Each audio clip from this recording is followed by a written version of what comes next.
I thought maybe that stuff mixed up for everybody repairs.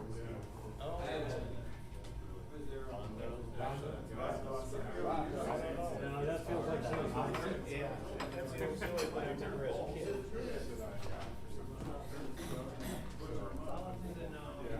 Yeah, this is online. Okay, all righty. I don't have that camera outside because of all this stuff. The camera's pointing over there. Yep.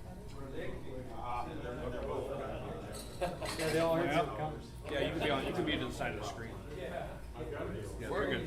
Where do you want him to stand? Right there. He's good. Do I move? You need to move that? All right.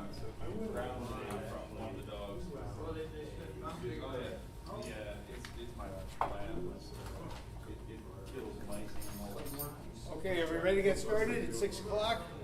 We are live online, and welcome everybody to our August meeting of the Capital Area Woodworkers Club. Call the meeting to order.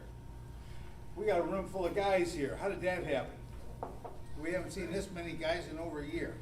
I just wanted to say thanks to everybody for coming.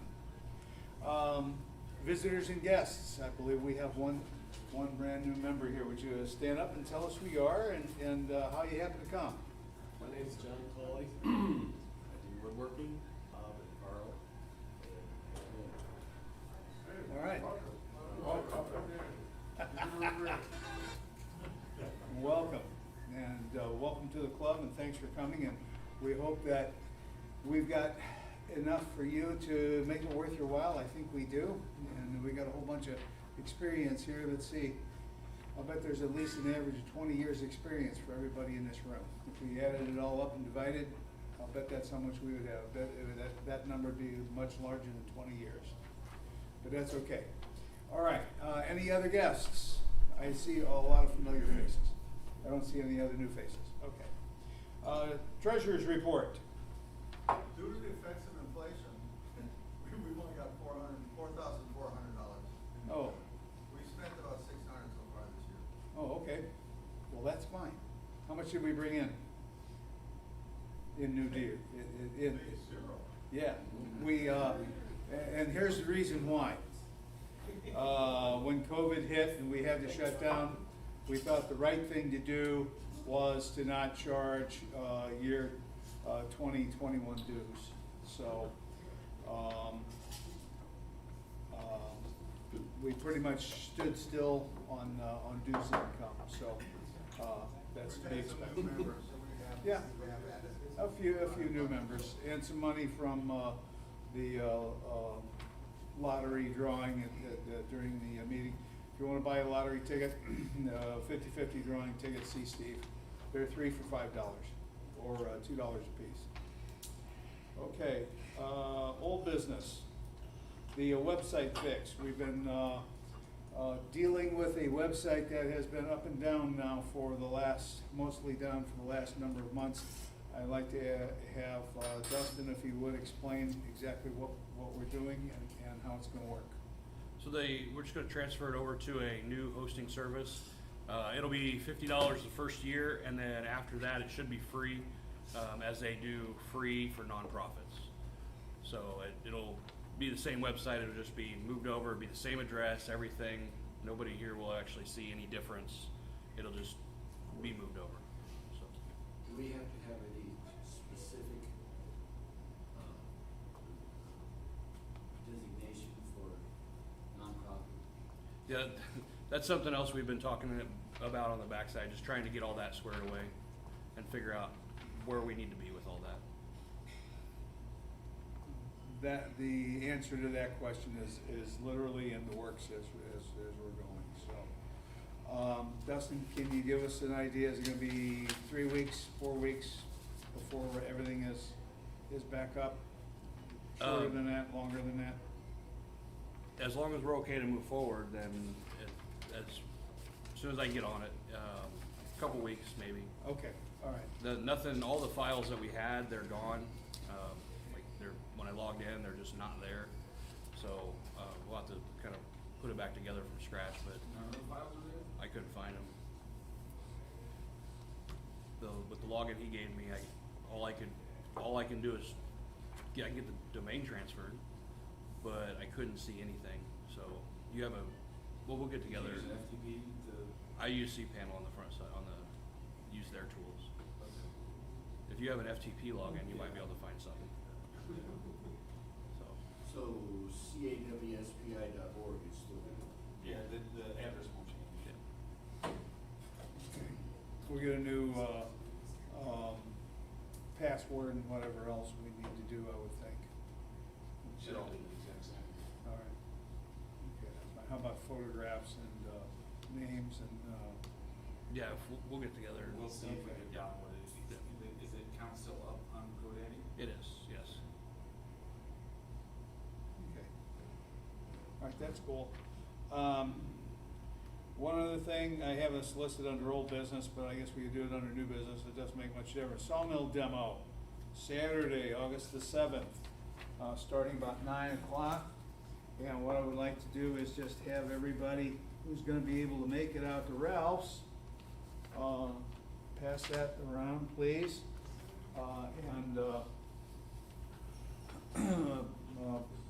Sign up for it so that I know how many hot dogs to buy. Ralph, I was gonna go ahead and get food provisions, okay? You're gonna buy the hot dogs? I'll buy the hot dogs, the buns, the ice water, chips, Great. mustard, and we have, Mr. Kolovac's bringing his hot dog, sauce that's, world famous, okay? And when I get home, when I get home tonight, tomorrow I'll send another email out to the, group that's not here and, give them all the information and what have you. What would be the guesstimate on quantity? We got a sheet going around, and we'll get to that. Probably, half again as many as what's signed up here, I would think. Okay. Tell you the truth, You're gonna take care of all the food? I'll take care of everything, okay? Deal like that? Hey, listen, that's what presidents are for. Yeah, great. Well, we'll start off, if you fellas have been out to my place. And, been out to my place and seen the sawmill in action. I've had it for several years and I've done several demonstrations. And, I still get a big buzz out of doing it. It's a little frustrating today because the guy that I was sawing for just kept pushing. And, but anyway. Yeah, no. But anyway, it's always interesting to open up a log and, see, sometimes in some of the best logs, you get them opened up and you think, man, that wasn't much to that log. And then you get an old gnarly log, you know, you think, oh, that thing ain't gonna be very good. And it turns out really nice, it really does. And, but anyway, I'll try to get some quarter saws going for you, for the guys that, so they can see quarter saw, mostly like in white oak. Of course, you can quarter saw any of it. If you like good straight grain, quarter saw is the way you wanna go. If you like it where it's flat saw, then, you know, that's typical. That's majority of all the wood that you see saw. I don't know, we'll have, like, he said, we're gonna have a swap meet. Did you mention swap meet? Yes, I did mention a swap meet in the first email. It doesn't say, did I put swap meet on the sign-up sheet? I don't know. But I will mention it again.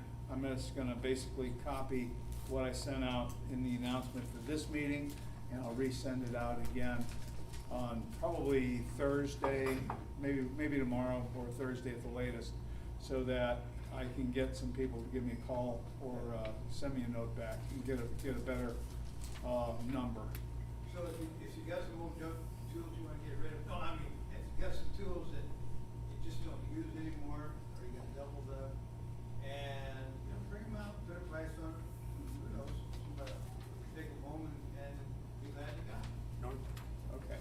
So, yeah, come on out, we're gonna get the charcoal grill going, about 11 or so.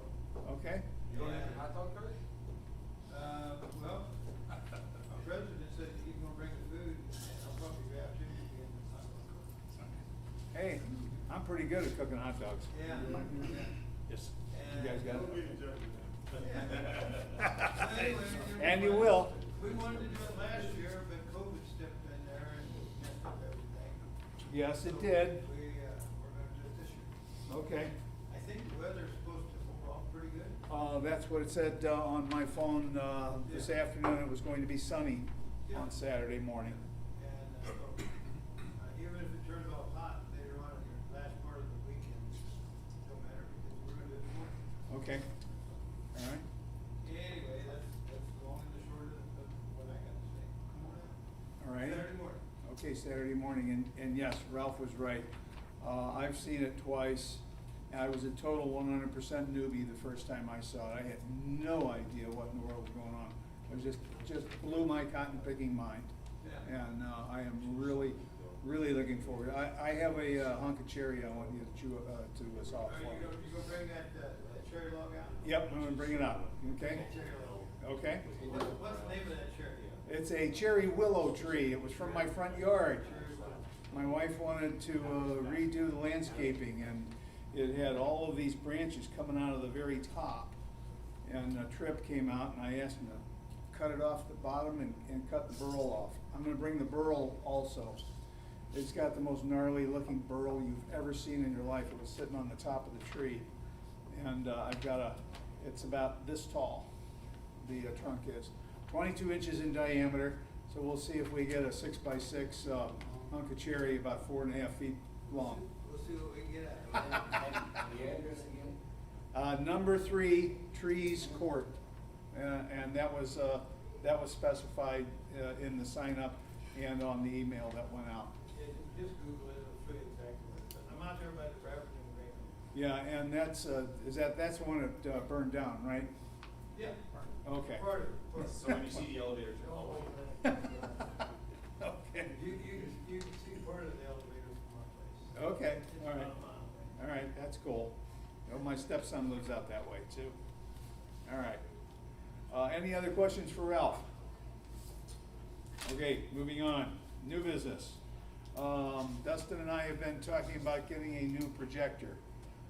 He's found a digital projector that's much brighter light.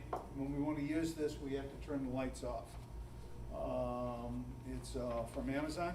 Well, the prices on there fluctuate depending on what's on sale, what's not. It'll be about $350 or less depending on what's on sale at the time. Basically, looking for a business projector that's twice as bright as this, so we can actually see it when we're in here without turning the lights off. And this is end of life as it is, using an adapter cable just to make it work with a newer computer. And then we keep this one as a backup, of course, but it is a larger expense, so it'd have to be voted on and so forth, Okay. motion, which is why. But yeah, it would allow for, since we use it all the time, to be able to see the screen. So I would entertain a motion from the floor to authorize Dustin to spend up to $350 for a new projector if somebody wants to. So moved. So moved? Second. Okay, from Eric and from Second. seconded by Carl, okay? Any other questions or comments or discussion for? Do we need a new screen too? This belongs to the MCL. We have a screen, by the way. It's in my basement, under my auspices because I'm president. I've got a couple other things that's there too. We have a speaker, and we have, what else? Norm, what else did you guys handed off to me? I don't care, it doesn't matter. Okay, I got a box of picnic supplies and a big old banner that says Capital Area Woodworkers on it, okay? All right? So, all those in favor of spending up to $300 for a new projector signify by saying aye. Aye. Any opposed? None. Okay, Dustin, have at it, please. Okay. Other new business. I have not sold our landlord yet, but it looks very, very likely that we're going to have a shaper presentation from CU Woodshop at Dustin's house on Wednesday, September the 1st, okay? We'll get updates out via email to everybody so that they don't show up here. okay? What kind of demo? Here, A I shaper. actually have something here. Okay, here we go. There you go, here's a shaper. He's going to show us a live, This is only 2 minutes long, just real quick, show you what it is. okay?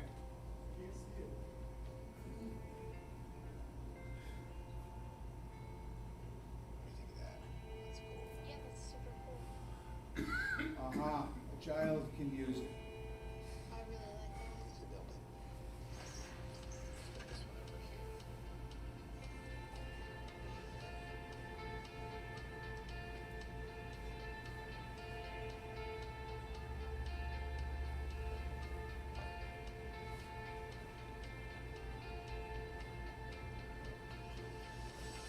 You wanna click to see it?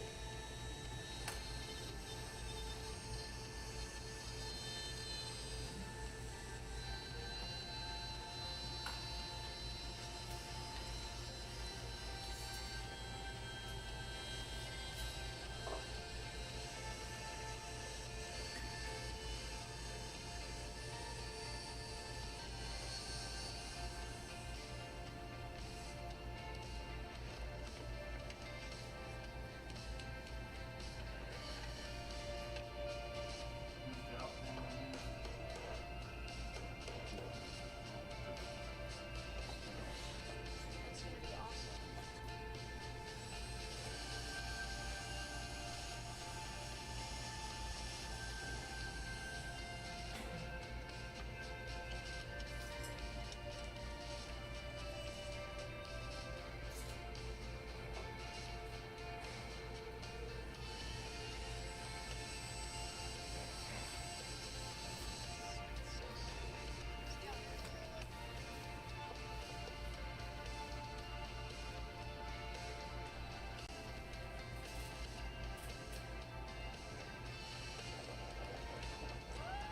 Soapbox derby, how about that?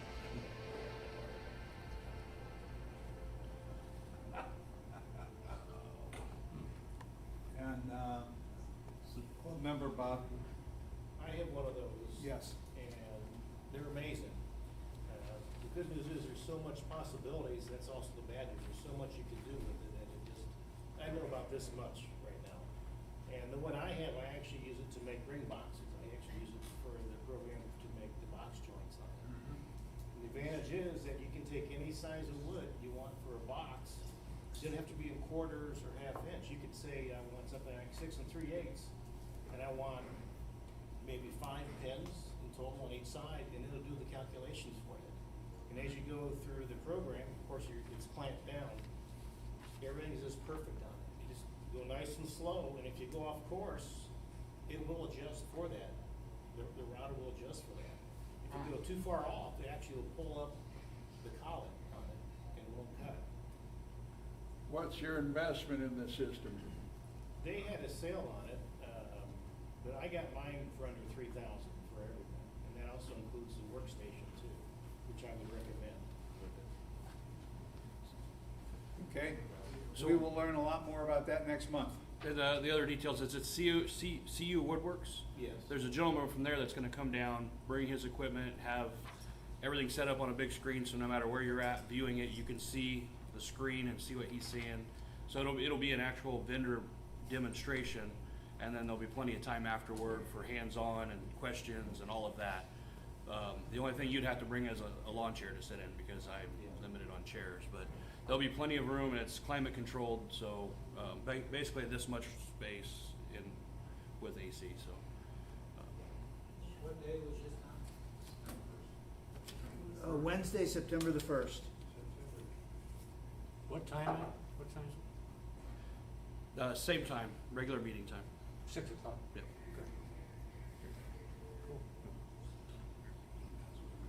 Are you cooking? Oh, no, yeah, we had actually talked about that and knew that would come up. But yeah, we'll get the grills out and we'll do something as well. We'll have food. What, hot dogs again? No, no hot dogs. Mackerel. All right. I don't Well, cook hot dogs. That's President Curtis's job, fellas, to cook for everybody, okay? We'll have something other than hot dogs there. So, and they passing around, slips of paper with my address on it, so everybody didn't have to sit there and try to write it down. If you don't look at your email, you'll have it. So. Okay, that's cool. All right, are we ready to proceed? What else? Oh, wait a minute, wait. So we got the new projector.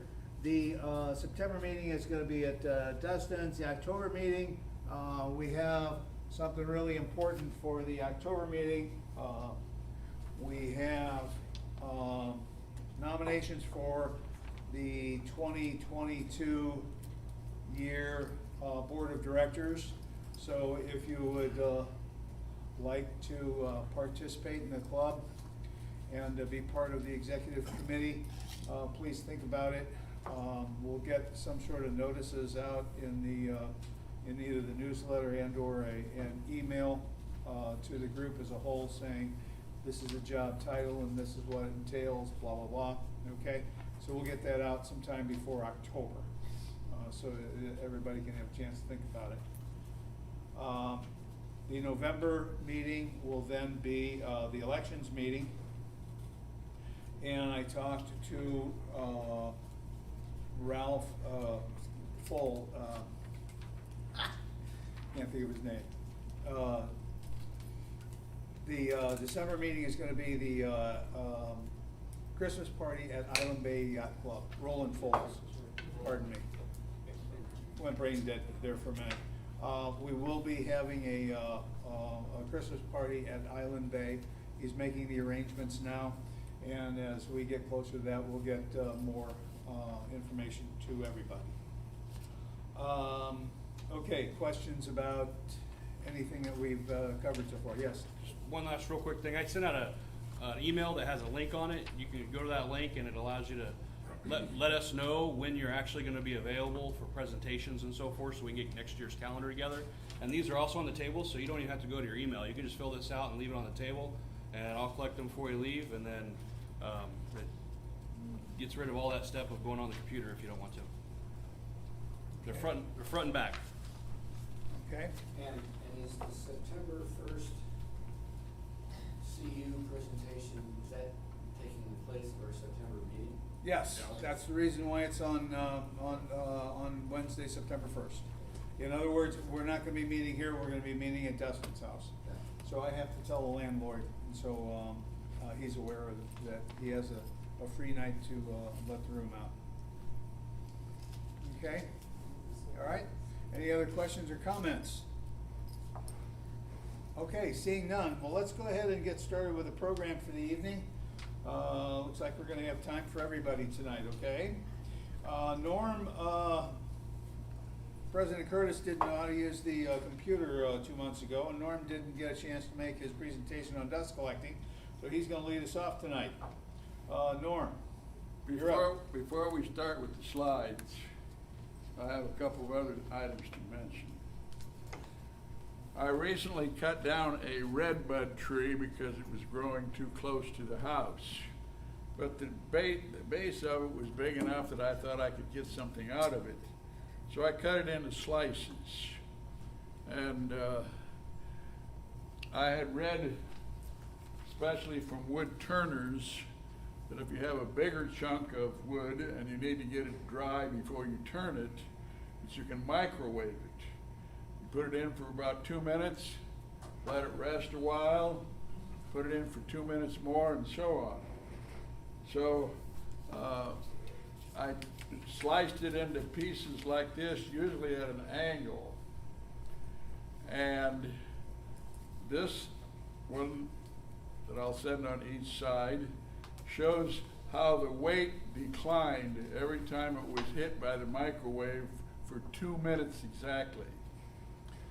And from the first number to the lowest number, most of them dropped about 1/3 of their weight. And Ralph can verify that that's quite typical from a normal log down to air dried at 15%.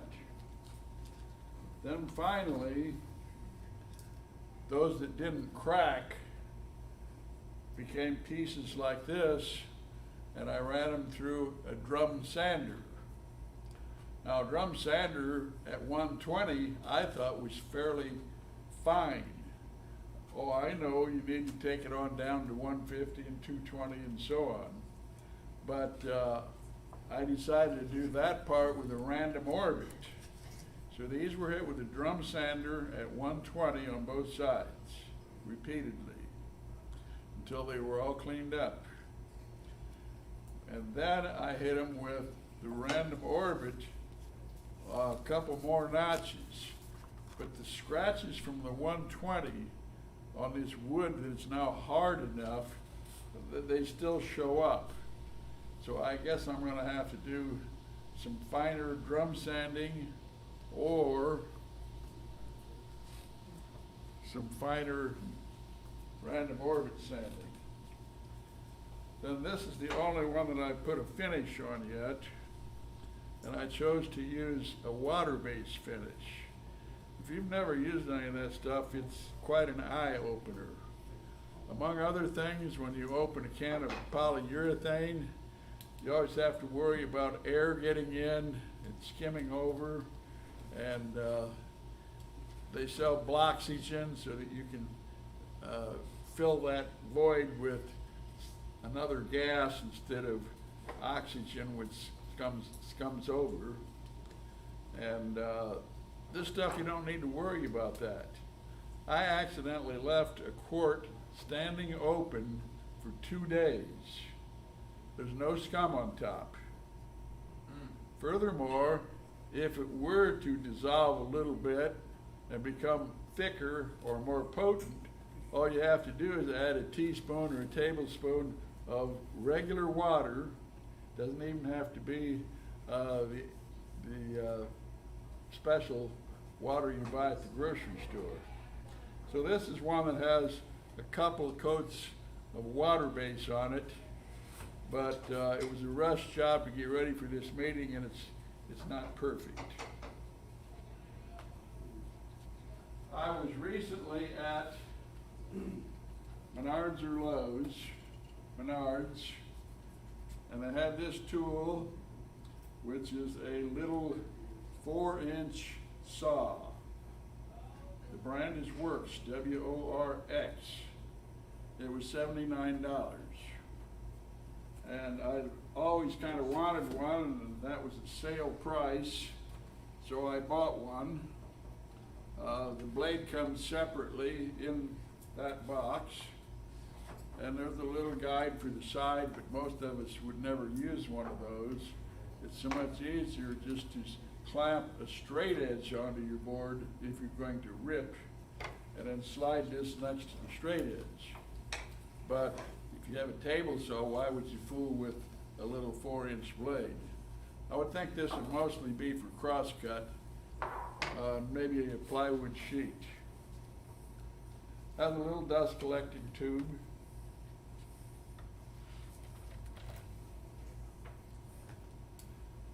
A couple years ago at the club Christmas party, of course everybody brings a gift for your spouse, and my wife was lucky enough to get a early drawn number, and she chose this box,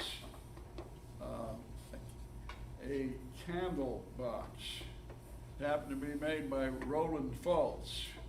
Now, Roland was extended from the program last week too, because his PowerPoint wasn't presentable.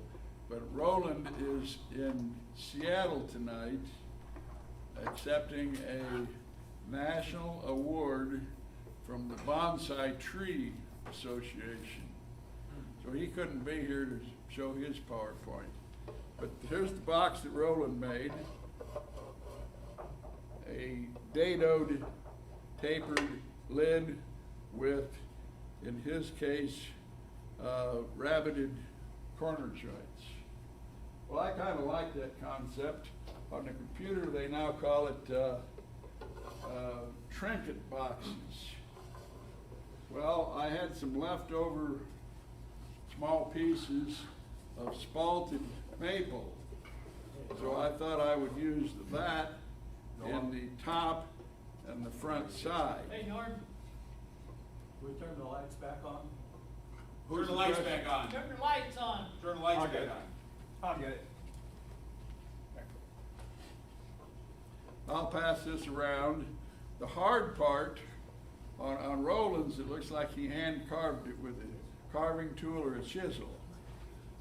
With mine, I set this piece up vertically in a clamp on my drill press, and I used a Forstner bit to nudge that notch. It's called a finger pull.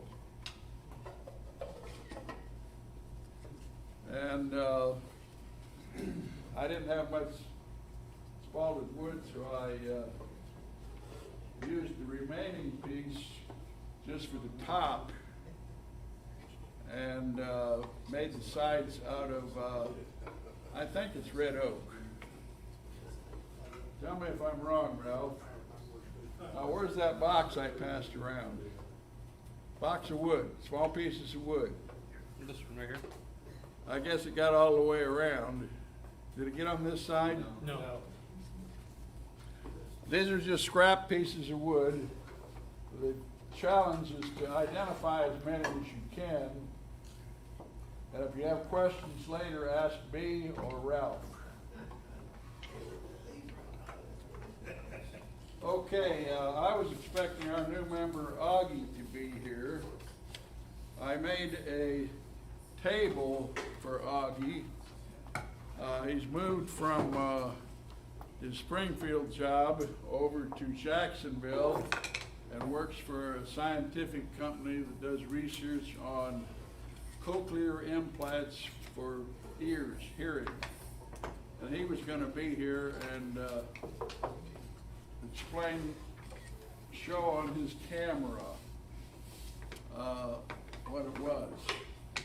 But I made a mission-style coffee table, and then I made a kind of a funky bookcase. The bookcase, the ends are a giant X, and it's 7 feet tall. The base is 4 feet wide. The depth is only 2 feet. And the finish I chose for that was the sanding sealer and then 2 coats of red oak stain on red oak plywood. This is red oak edge banding because you didn't want an ugly edge to show on a piece of furniture. So then I put on 2 or 3 coats of the water-based stuff.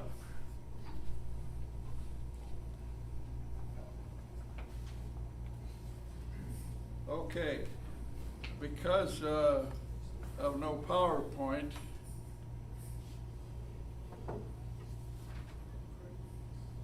hello? You ready?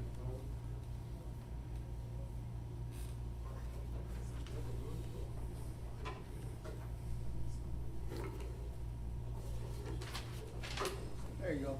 There are many, many ways to collect dust out of your shop. Some people just use a shop vac and hope and pray that they don't have to change the filter very often.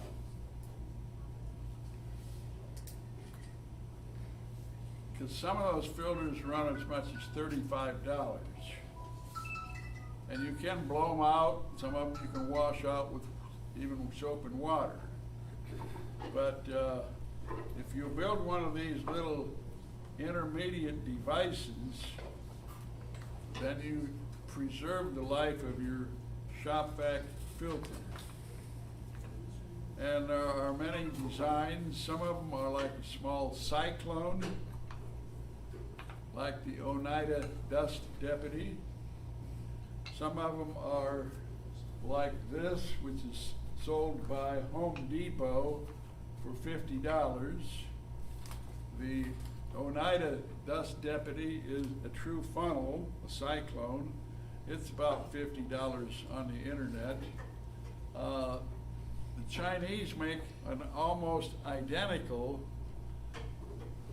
Oneida Dust Devil shape for $25 or $27. Then there's this type here, which is just a cyclone. This one here is that one. This is just a tube off of a shop vac hose. It's inserted in one edge, creates the cyclone and spinning effect, and that's just a simple hole in the top. Not even an internal tube, just a hole at the top. Other ones have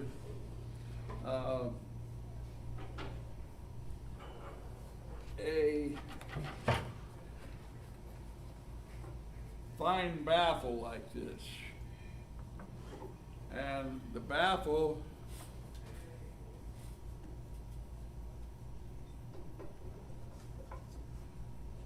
that's a Oneida Dust Deputy homemade out of aluminum flashing. And it operates very efficiently too. Next one. That's the Chinese takeoff for half the money. This one is the bottom part of a shop vac, and I made the top part like this, only I made it out of clear plastic. Everybody loves to see that dust and debris go swirling round and round and then drop.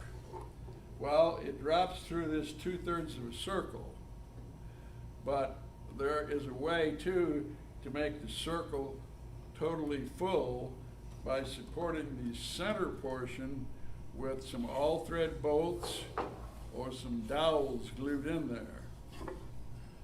So there's several ways to do this, and they're all very, very efficient, and in a few minutes we're going to demonstrate with this one.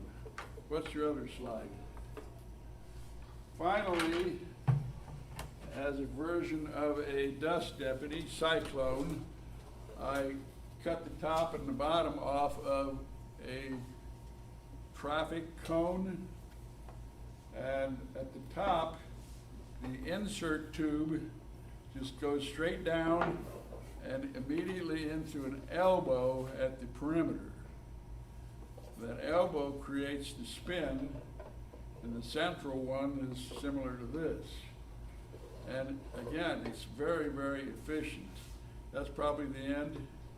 You got that one. This one here is an even larger one.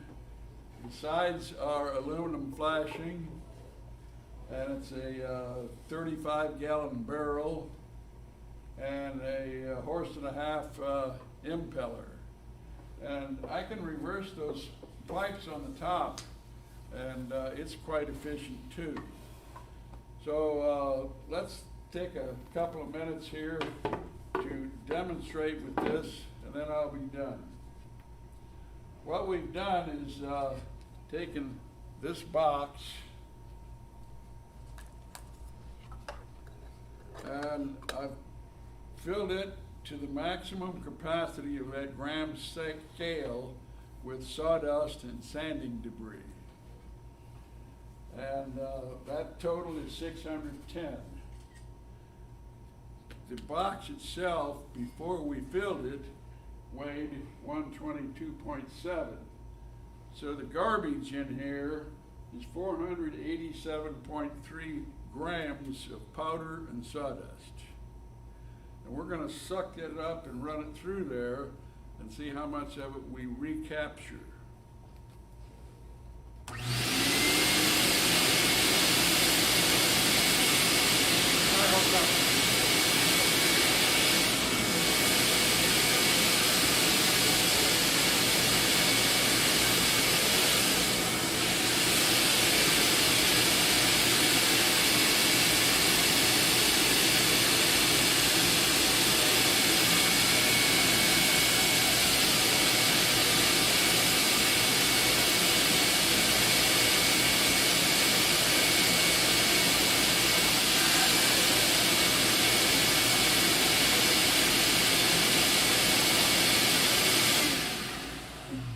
I don't think we need to reweigh this empty. And I don't think we need to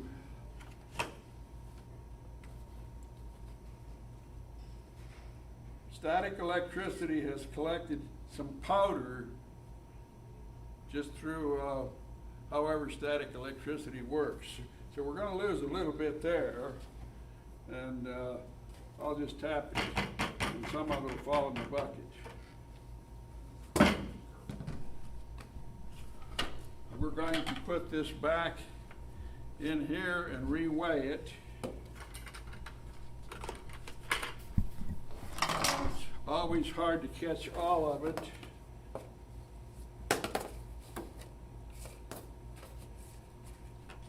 So if I spill, I'll try to spill it on that.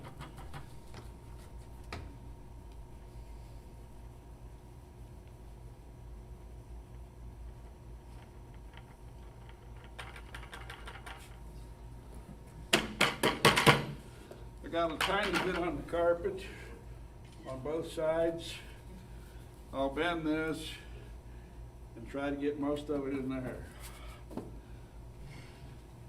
So we expect this, if it's perfect, to weigh 610.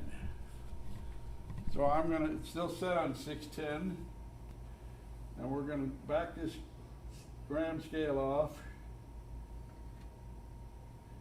It has lost a little less than 10 grams. So a little less than 10 grams out of 480. If it had lost, that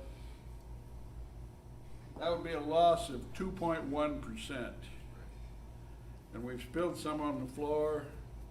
Then the other question is, what happened to those 10 grams? Where did the 10 grams go?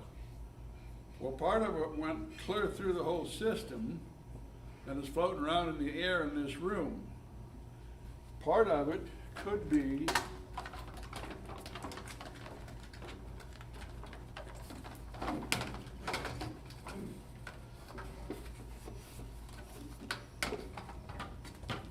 in this. How much do you see in there? There's a little bit. Not much. We have that much in there, which is probably less than a gram. But where can the rest of it be? Part of it can be stuck in the corrugations of the hose, because I blew those out with the air compressor at home. But part of it can be in this filter itself. Well, we weighed it before, and it weighed 197.5. And here is 100, here is 90, and here is 7.5. It now weighs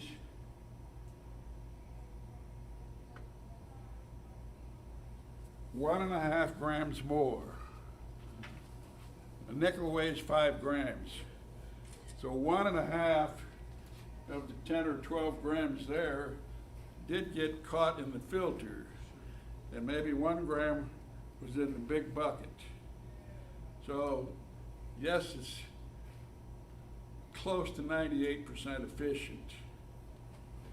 Most of the other tests at home were right around 99%. And that's what Oneida advertises on theirs.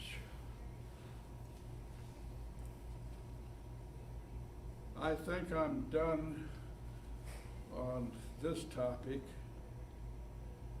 And since we're short on time, I won't present any other ideas.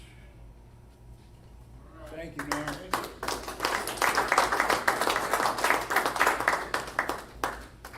Okay, very good. So now we know what happens to dust. I hope my wife is gonna be happy when I do all this at home and I don't get our house dusty. Okay, next in line, Carl Aronson, would you like to talk to us about tables? Yeah. Can we move all of this? We're done. Yeah, okay. Carl's got some jigs over here that he wants to show us. All right, we'll get all this out of here.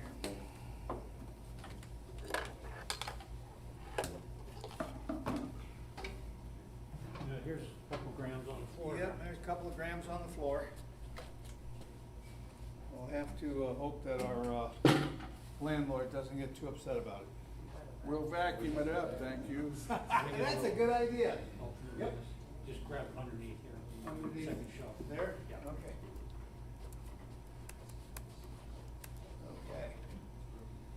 Okay. Okay, so I went over to the Mark Adams School in May, and our instructor was Michael Fortune, who's a furniture designer, expert craftsman from Toronto, Canada.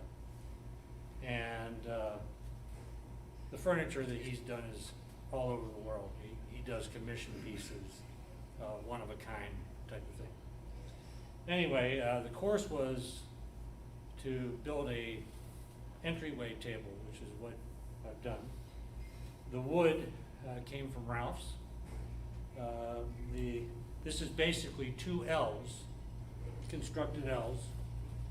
The joints are mitered dovetails. And a lot of the course was how to do a mitered dovetail. And so anyway, these L's are cherry, and then the drawers are also made out of cherry, and the face of the drawer is spalted maple that also came from Ralph's. Can I have the, so, but, you need to kill the license.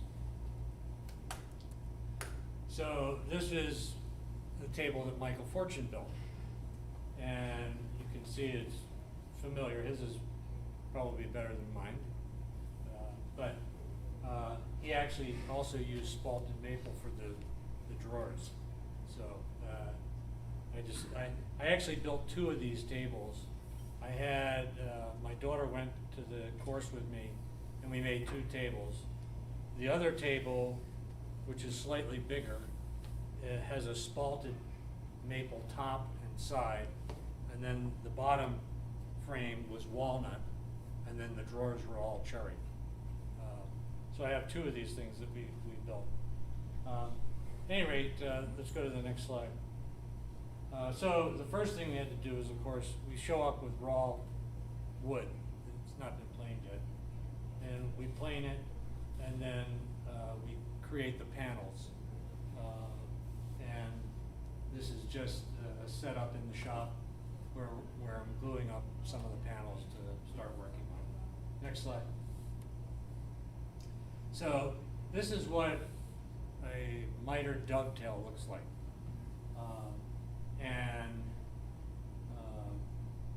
So this was, some people were asking about the classrooms and stuff. This is a shop. We had 16 people in this course, and we all had our own workbench. At any rate, one of the key things is you're doing a complex project like this, is you label everything, and we use chalk to label the pieces so you don't get things turned around. Next slide. So the first thing we have to do is create these dovetails, and there's a jig here. You can kind of get an idea of it here. Of interest, when we started this course, we all had to wear masks. By the third day of the course, the CDC lifted the need to wear masks, so we all took our masks off, and then everybody started to cough from sawdust. But at any rate, there's a jig that's a frame, and it has an angle, a 45-degree angle on it, and the board comes up into that jig. And then on the top of that jig, They're over there on the table. right, on the top of that jig, we have this. And so you take your router and basically tape it onto this board with carpet tape, double-sided carpet tape, and it really holds it well, and then you can take it off. You don't have to drill holes. And so this piece is this, and the router just, there's not base underneath it, but you just slide it back and forth to cut those pieces there. Let's see the next slide. So this is just looking down and you know, you create various marks so you know exactly where you are as you're sliding back and forth. And you want to get just so that you've got a very thin edge there. And this is just looking down as we're doing some of these mitered dovetails. Next slide. So when we're done with that, we also, the router doesn't do the dovetail shape. It does it straight, and then you have to use chisels to get the shape of the dovetail. So that's what I'm doing there, is working on that. Next slide. Now we have to do the pins, and that was done on, that's my daughter there, and that was done on the bandsaw. And then once you've cut the pins on the bandsaw, then you take this over to a table saw with a 45-degree angle on it, and you cut a 45 on that to complete the setup of the dovetail. And that's what it looks like when you're all done with that, as the two pieces are being aligned together. Next slide. These legs have a taper to them. You know, they taper in as you go down. And the way I did that is I used my track saw to do that. I just set up my track saw on an angle and then ran it down there and you can sort of see how, you know, there's the thing that I've done there. Also on this, you can see up here I've routed a groove in there where as we assemble this table together over here on this piece, I've routed a groove on each side. And the way that was done, it's kind of neat. And so this is, you would put this up on the board. You have your same piece that you had your router on, and you can then just go and run a groove up to wherever you needed to do to cut that kind of slot there, okay? And then we made a jig for that slot on the bandsaw, a block of wood, and not on the bandsaw, on the drill press. Had a block of wood that fits into that slot, and then drilled our holes through that block of wood, so that we have very straight holes. Then you put that into that slot, and then drill those holes that are going to be used to put this piece together. Next.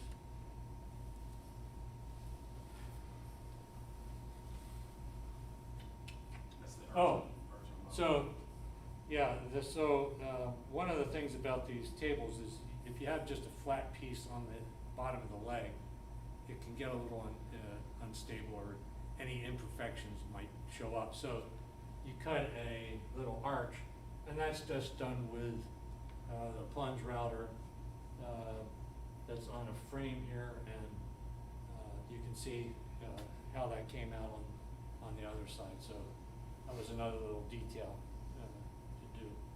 Next slide. And this is just what I just talked about, setting up to cut that channel in the board. And I also use this same jig, these vertical pieces. Let me take one of the drawers out so you can see this.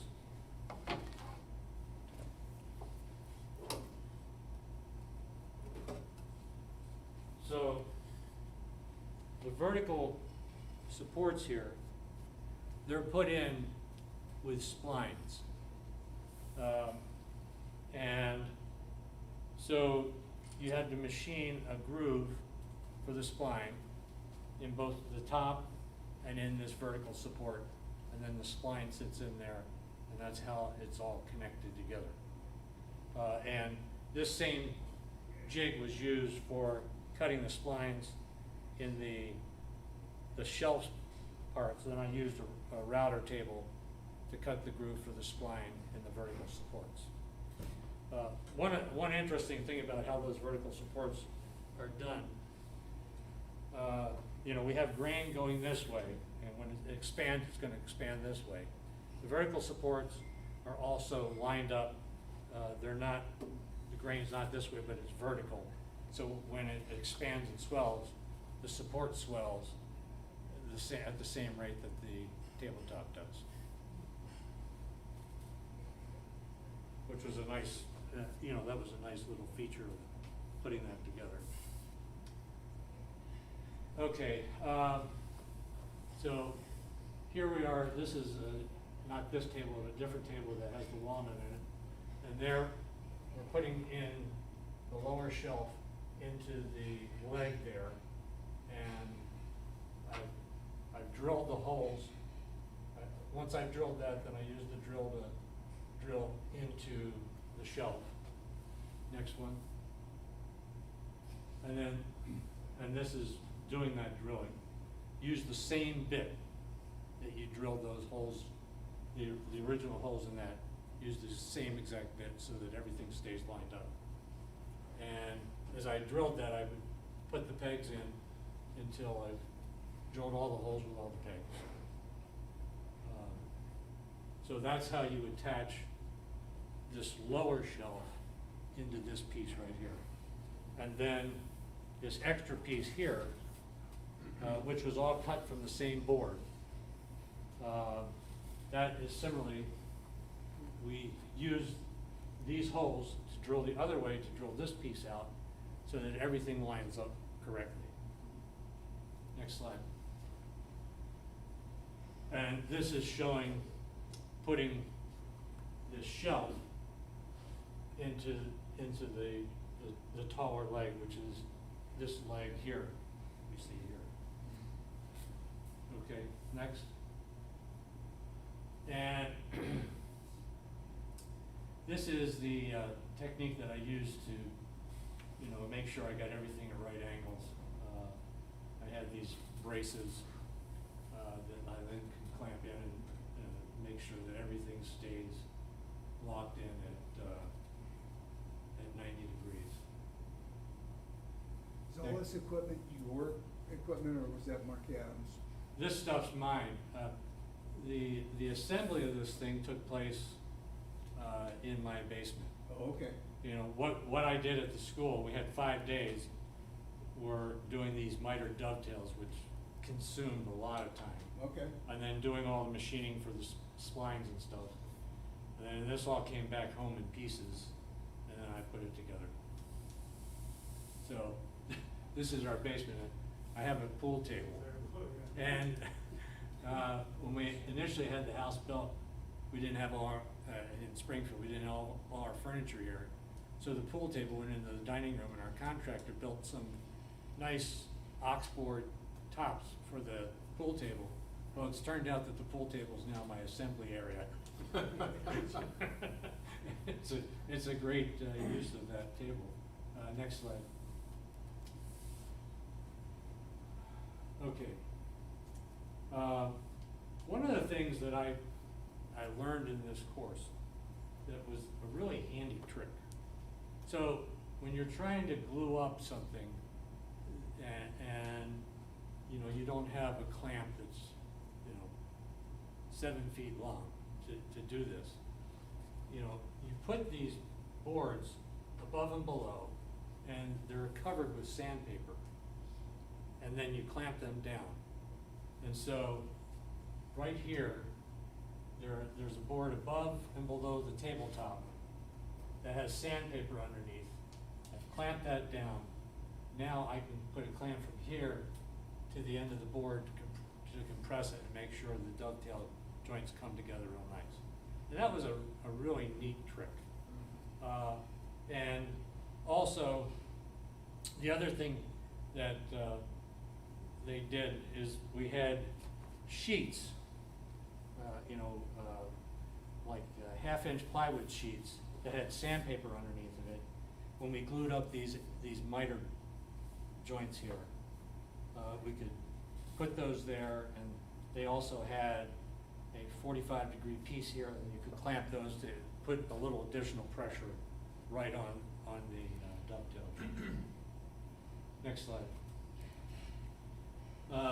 So this gives you sort of a view of the table, the design of the table. The uprights are in, and for the drawers, Michael has gotten away from doing a dovetail slide or some other wood-to-wood slide. And the reason he does that, he's gotten away from that, is that it requires too much maintenance. From time to time, he has to go back and, re-sand things or re-lubricate things. So he has suggested that we use these AccuRide glides, which that's what I have done here. And before I assembled these pieces, I put the AccuRide glides on the vertical pieces, so I didn't have to be working inside this box. So it was kind of a neat way to go about, or you had to think that process through so that you didn't end up having to deal with a shallow space to work in. It also meant that I had to very precisely measure, and the measurements were all done from the bottom table up to the center of this, so I knew exactly where this would be, both for the vertical and for the drawer itself.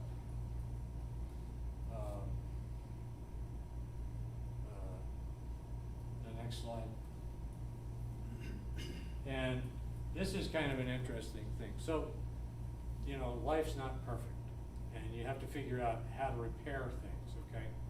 So, this in this walnut one, I had made some miscalculations when I set up this dovetail, and so I had all these gaps here.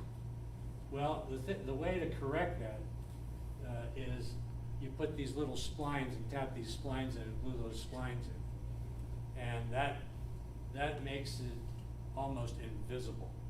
And the other thing you can do is, as you're machining this stuff, save some of the sawdust. Save the walnut dust, save the maple dust, save the cherry dust, and have little bowls of this stuff. And then you can just take some white wood glue, put it on those spots, take your sawdust, smear it in there, and you cannot see that gap at all. So next slide. The construction of the box. This took me back to my box course that I took last year, and these were done with drawer lock joints. On the, I decided to break down and get a decent router table, so I got a Craig router table, which is just spectacular. The fence on this is awesome, and I made this jig, and the idea is, as I'm getting ready with the drawer lock bit in the router, I've got this exactly at 90 degrees. I put my piece that I'm machining in there to get up against that support, and this is the same thickness as the thicknesses of the drawers, and that made machining the drawer lock joints a breeze. So this is a really nice little technique for making nice drawer joints, is use that drawer lock router bit. Those measurements are all quarter, aren't they? Yes. Yes. And while I'm talking about the router table, I have sort of a poor man's router lift. It's really nice to have a router lift that you can change the height without having to go under the table. And the router that I have in there is a Bosch router, and it has a micrometer on it, but on the other end of that micrometer there's a Allen wrench socket, and so I just drilled a separate hole through that mounting plate. I can stick the thing down in there, and from above the table, I can change the height of the bit in a very precise manner. And that's about as good as a router lift does, and that didn't cost me anything other than one hole that I had to drill. Whereas those router lifts are usually $200 to $300, something like that. And so this is really, this made the machine of these drawers very, very easy. Next, that's just, I don't know, it seems a little out of focus, but that's what the router, well, that looks better. That shows you how the drawer lock and everything works. The only thing I didn't do perfect with that is I wanted to sort of round the interior, and it's hard to make that perfect in these corners. But I'm probably going to be the only one that notices that when we pull the drawer out. Next. Yep. So this started out as a live edge piece here, and then I just tapered this around to carry that angle there. Underneath here, I used a router bit to round it this way, and there's a transition right there. One of the challenges with this piece is that these tables are tapered. So this shelf starts out the same width and goes down, tapers down, and becomes smaller over here. So to account for that, I had to figure out how am I going to, taper that. And so what I ended up doing, and the original picture that I showed you that was Michael Fortune's, the whole front of the drawer was shingled, had little pieces of shingle. So to do the taper, I ended up shingling that so that it would follow the curve of the table.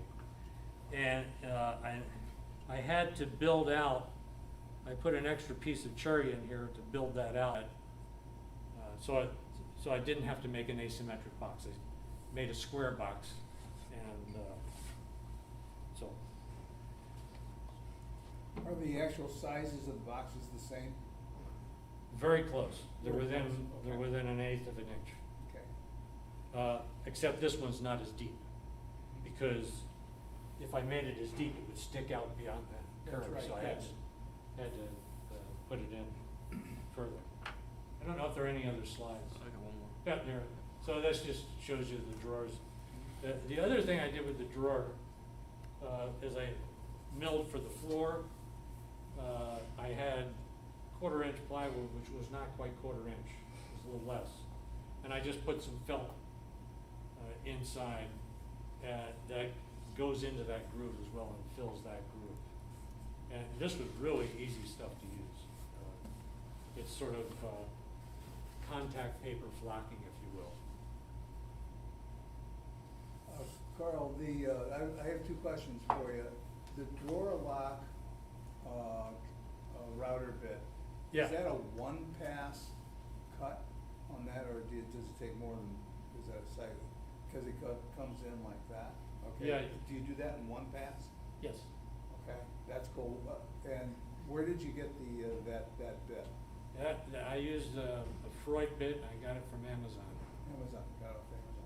The other thing I wanted to ask, the little flange that you have in here, was that held on by dowel pins? Yeah, Did I see that right? Yes, you did. There's dowel Okay. pins that go through that piece. Okay, And that jig, I should have brought that along, but, it fit into that groove in there. okay. And I drilled the leg, and then used the holes in the leg to drill this table, and to reverse it and drill that table. Okay, so are the dowel pins 1/4 inch? They're 3/8. 3/8, okay. They're 3/8 dowel, and they extend about 1 inch both ways. Okay. That's why I don't really think I should pick this up here, although it's Right, pretty and- solid. Yeah, yeah. So that's just a little bit of something really cool to put on it, so, you might wanna put a flower stand. Right. This goes in the entryway, right? This goes in the entryway. up against the wall so that when you open the front door, it's skinny enough Right. that, the door won't bash it, and yet it's long enough to take up a nice amount of hallway. Right. See, my wife would love this. We have one similar to it, and she just had to have this really skinny, Right. table to put in the hallway. And Right. when I looked at that and you said it was a hallway door, I said, "Shh, I should have Yeah. made it for my wife." Yeah, so this is about 13 inches. Yeah, And, so this, I didn't have to panel these pieces, the walnut I had to panel, but, this was right out of Ralph's kiln. so We spent some time trying to find the right board. are you gonna let your wife, decide what she wants to put on it when you put it in the hallway? Yeah, whatever she wants is. So, the other thing, and this is my first experience with this finish, this was finished with a product called Osmo, which is from Germany. And it's a lot of natural oils, and it's got a little poly in it as well. And this is not right now with, I think, 3 coats of Osmo on this. And the other thing that was, that Michael made a big deal about was that when, in between coats, rather than use steel wool, which a lot of us have used, and he said one of the problems with steel wool is you get little pieces of steel, and then over time that creates a rust pattern in the, so there's a product that 3M makes, it's called, I think it's plastic steel wool, and it's basically like a 3M scrub pad, and they come in different grits, and so that's what I've been using on this. Bob, did when you took the finishing course, did they talk about that stuff at all, or? They did not, no. When you applied the Osmo, was that sprayed or was it? It was wiped on Wiped on. with a lint-free rag, and it forms a sheet. You can't see any white marks or, it just forms a sheet as it cures. I've used that Osmo a time or two, but it's been a few years back, so I don't know if they've changed. But all you could get was satin and gloss. One was too flat and the other was way too shiny. I ended up mixing them together. But is that like a semi-gloss or? Yeah, this is a satin. I got the satin finish on it. It seems to have sheen, at least from here. One of the things I need to find out is whether or not, because when I built furniture before, the last thing I do is I finish it with finishing wax to provide a barrier. And I don't know why I shouldn't be able to do that with this, but I have to find out if that's compatible with this product. This is the first time I've used this product, but only because Michael said to do it. That's pretty good advice. Yeah, it's pretty good advice. Carl, I have a comment about your, fixing your mistakes. And it's the difference between a professional and an amateur is a professional knows how to cover up his mistakes. Yeah. And Nice job. you learn a lot, by doing these things. This was not really done off of plans, but a lot of this was just, as we went along, I had to, Sure. yeah, which was, it's a good way to learn when you just figure out how to solve problems Is this the most complex piece you've done? by far. By far. The things I've done, I've made a lot of tables and stuff, but nothing like this. And I initially, was gonna maybe not put drawers in it because that was just but I'm glad I made the drawers because, it added quite a bit to it. So I've got a handle prototype that I haven't decided, this is a walnut piece that's basically just done with finger joints. And then a post, on one side of it I put a brass piece through it. On the other side I had some copper rivets that were, in my father-in-law's basement, that we cleaned out after he passed away a couple of years ago. And the brass looks nicer. But I was just sort of playing around with design, and so that, I'm gonna get those easy lock things to set in for a 6/32 bolt. Look at putting a couple of brass posts in the front, and flatten it on the front of it, so you'd see it, you'd see that brass from the front. Yeah.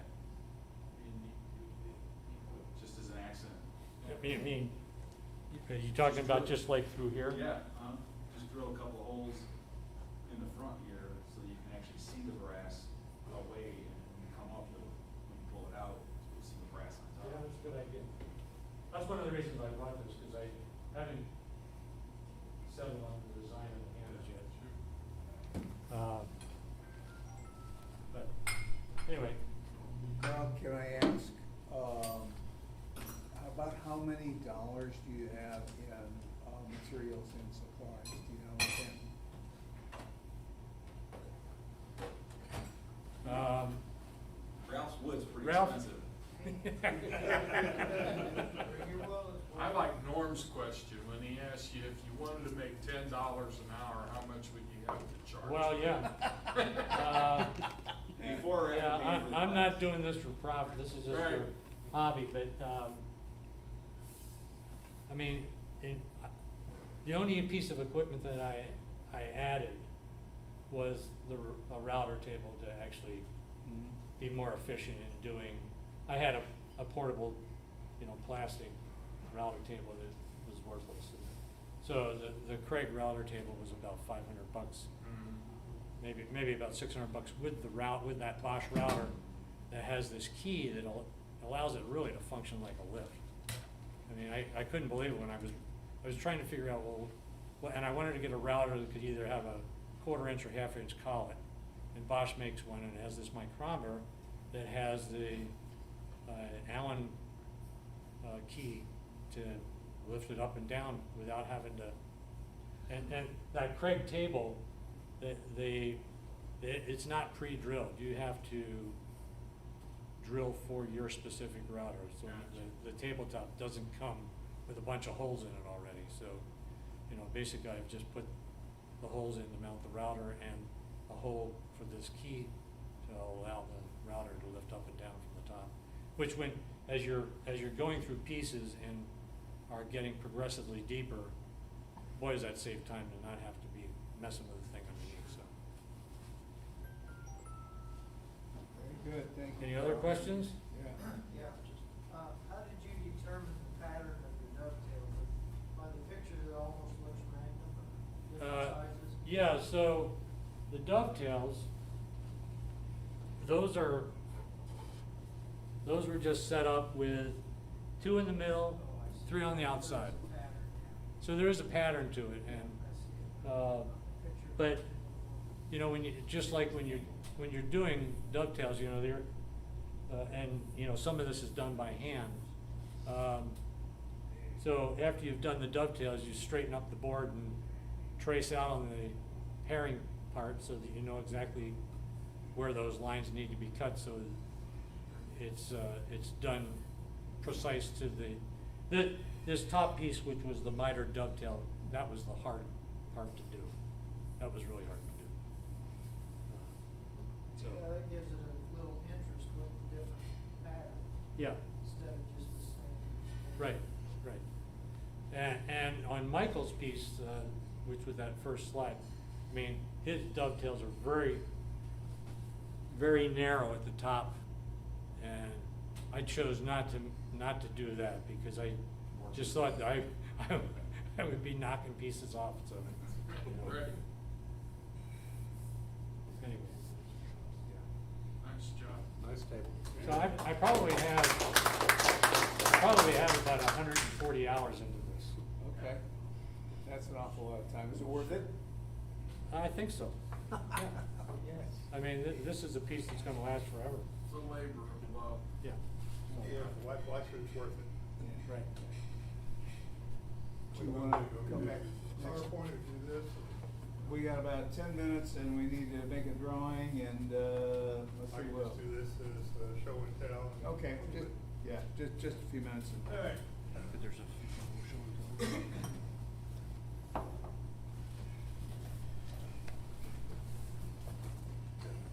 There probably.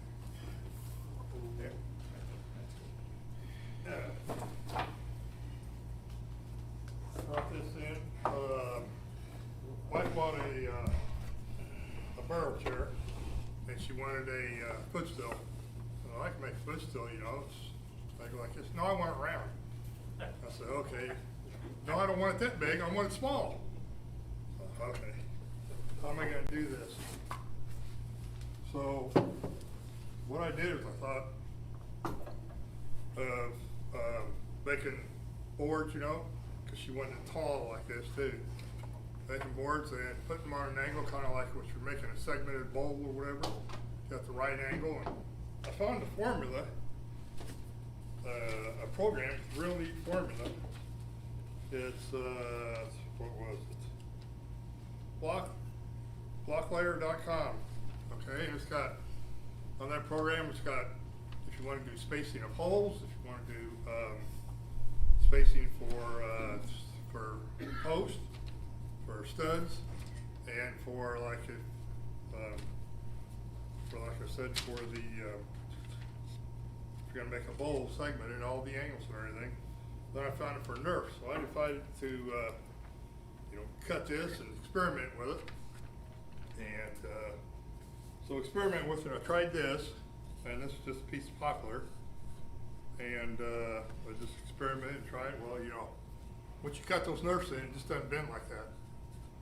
So I stuck it underneath my sink, or stuck it, over my sink with some warm water, steam, and bent a little bit, but not much, and it slipped and got in the water.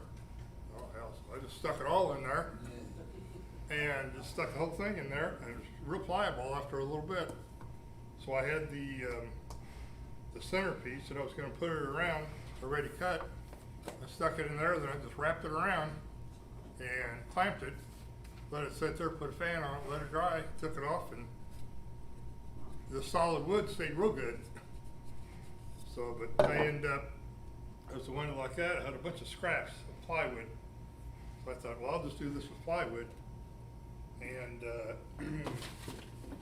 experimenting with the plywood, it was kind of, there's that board straight, and it doesn't give it all once I got it steaming and wet.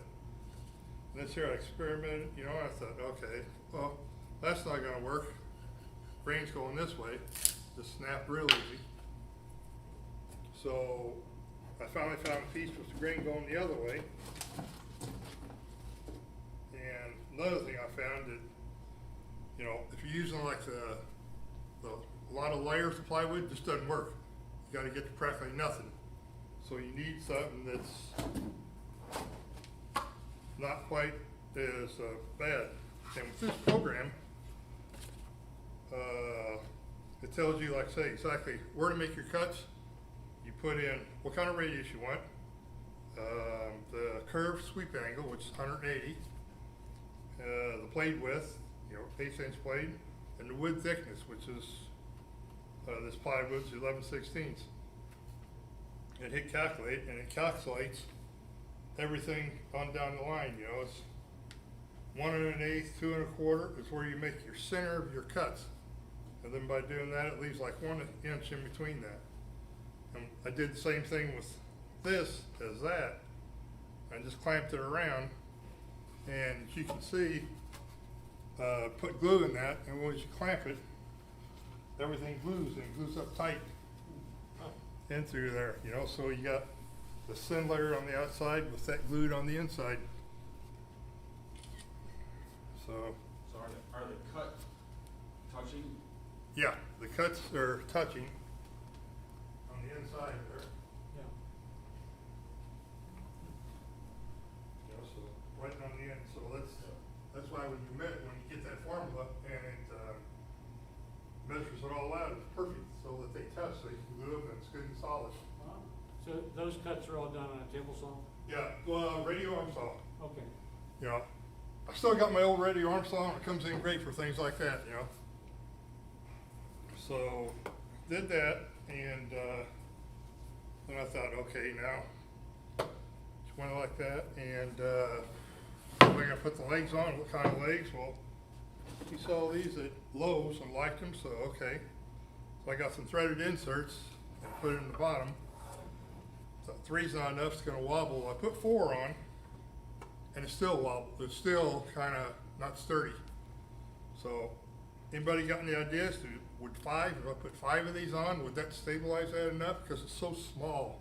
If there's a way to get it closer to the perimeter, Yeah. it'd be better. If I put, yeah, well, we're gonna, pad this.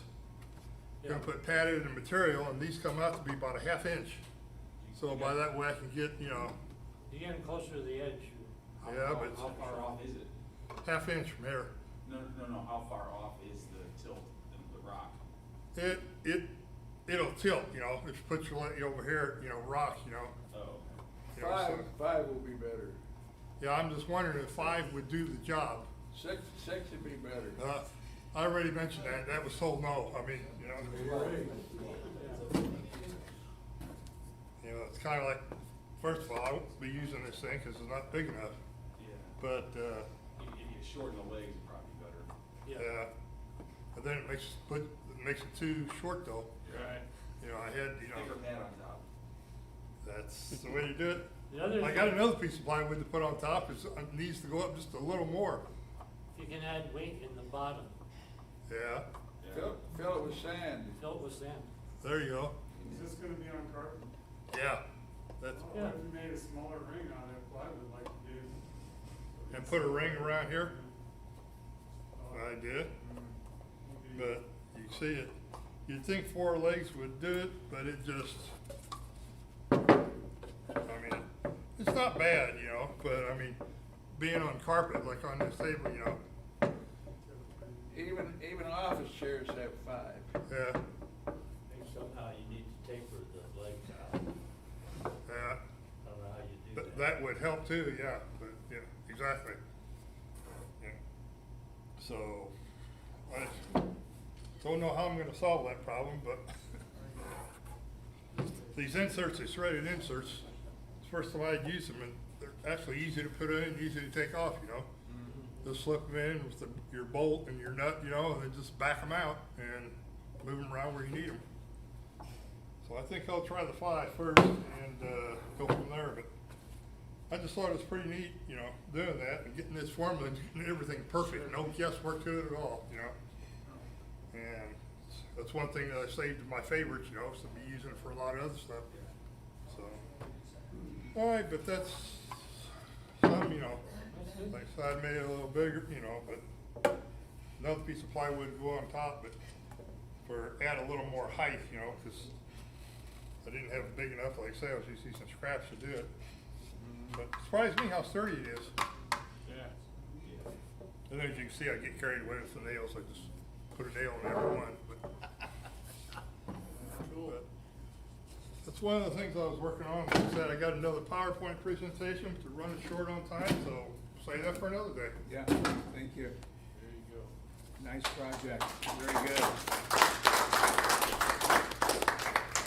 Okay, let's see what we got. You got 1 minute. Show and tell, okay? You got 1 minute. No, you got 1 minute. Got 1 minute? Uh-oh. What do you think we ought to do? Oh, there it is. Over there. Okay. All right, well, we're just about ready to run out of time, and we gotta make sure our landlord doesn't get mad at us. Items for sale, if you don't know yet, Lon Scott is moving to, Concordia Village or some senior living place, and he's going to be selling his stuff, so, we'll have more on that later. Who is it? Lon Scott. Let's see, next month's committee is pretty much gonna be at Dustin's shop, okay? And we'll get more on that later on. How about the 50-50 drawing? Steve, what do we have available there? Who wants to pick one? Our new member over there. John, pull a number out of the hat, will you? How much is the prize tonight? 806, 378. 378. All right, there he is. Split it $71. $61 total. How much? How much? $31. $31?